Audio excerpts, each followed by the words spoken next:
Hi guys, welcome back to the channel. So in my previous video we focused on trans fats. Today we're going to be looking at other fats and why they've been given a bad press and why this might actually not be the case. So in the next two videos, this one included, we're going to be looking at saturated and unsaturated fats. However, there are two types of unsaturated fat, but we'll deal with that in more detail in the next video. So let's take saturated fat first. Now predominantly these come from animal sources, but they're also found in some oils as well, things like coconut, avocado and olive oils. Now these are known as fruit seed oils or tropical seed oils, and they shouldn't be confused with vegetable oils. They're different.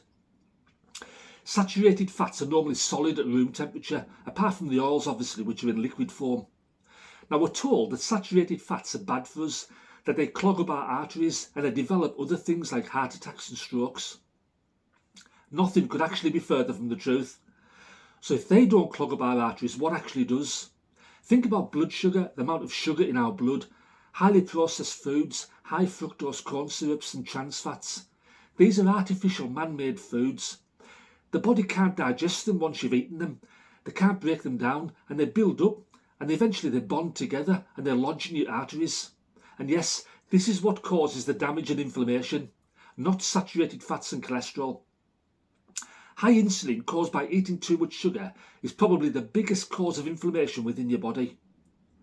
So the damage has been done to your arteries and it needs repaired, so your body recognises this and jumps into action. The body uses two main ingredients to repair damage caused by inflammation. These are cholesterol and calcium. These gather and bond at the site and they try to repair the damage, sometimes significant damage. Think about an autopsy result from someone that's died of a heart attack or a stroke. You always hear them saying, yes, it's right, I found cholesterol in the system. But they don't mention saturated fats. This is where they confuse the issue. What we need to be looking at is what's caused the inflammation and damage in the first place. Your sugar, your high processed foods, high fructose corn syrups and trans fats. Cholesterol and calcium has been sent to that site to repair the damage. It's a deliberate act. It's not them that's caused the damage in the first place. So now let's look at the health benefits of saturated fats. They contain all our fat-soluble nutrients. These are vitamins like vitamin A, D, E and K. 50% of our cell membranes in our body are made up of fat-soluble nutrients. They're the building blocks of hormones like cortisol, tryptophan and estrogen. The body can't make these itself. They need saturated fats to produce them. Fat-soluble nutrients also support the immune system. They're also better energy than carbs and sugar. They burn for longer and far more effectively and efficiently. The majority of our brain is made of cholesterol and soluble fats. Our skin and hair are made of proteins and soluble fats. They're packed with essential fatty acids, things that the body can't make itself.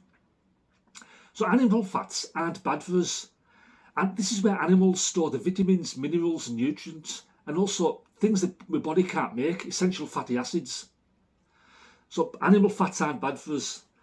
Sources include lard, butter, dripping, full fat milk and oils. Now remember, it's only when trans fats were introduced that heart disease really started. It was virtually unheard of before we introduced trans fats to our diet. So the answer is a diet full of good quality proteins, good fats including saturated fats. Get carbs, sugar and trans fats out of our diet. Okay, thanks for listening. I hope you found that interesting. I'll catch you on the next slide where we're going to be talking about unsaturated fats. Bye bye for now.